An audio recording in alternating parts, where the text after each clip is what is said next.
Guru.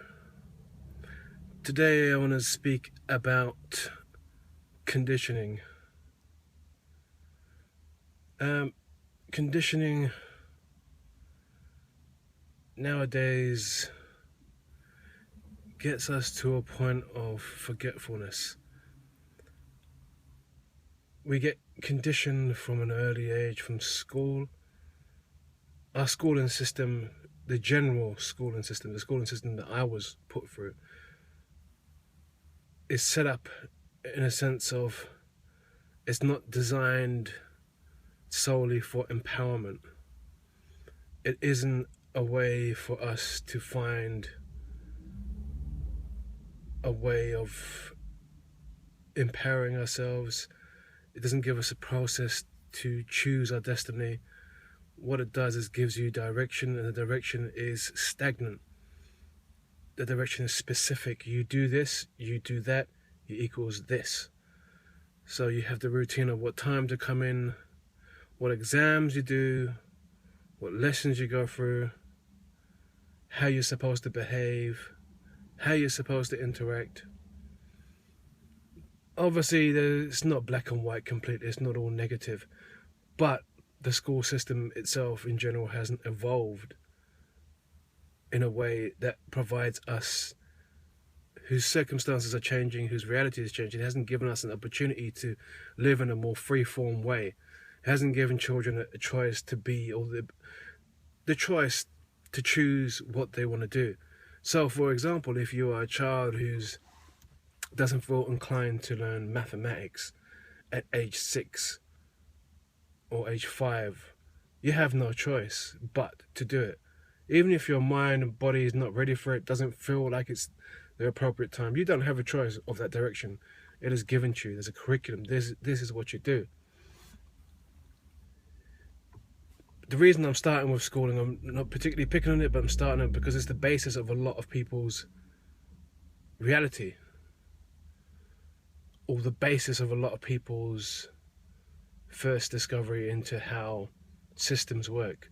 Schooling is a school system that was created in England, as far as I know, during the industrial age, in order to get children used to a routine while their parents were doing their work during the war and such like, and before that actually.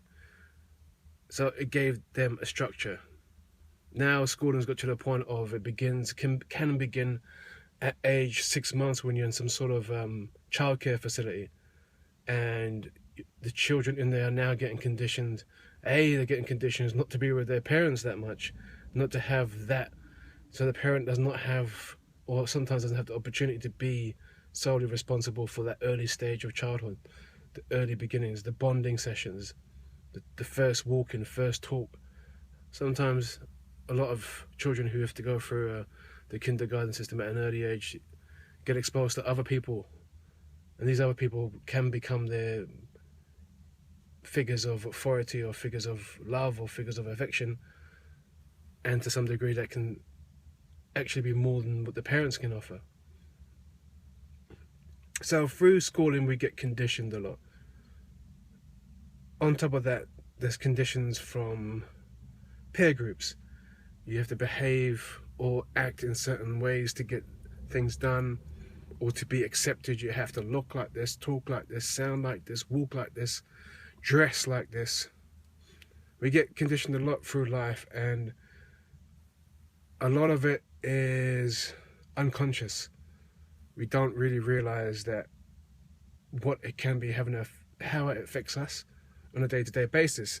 So this talk is focusing on working at the conditioning that has been, or we've been through, and how to, well, firstly actually to acknowledge it, hey, I've been conditioned hard, I've had a lot of conditioning, I need to work through it. I need to start working through it and saying, wait a minute, let me get back to that stage where everything isn't set so much in a routine.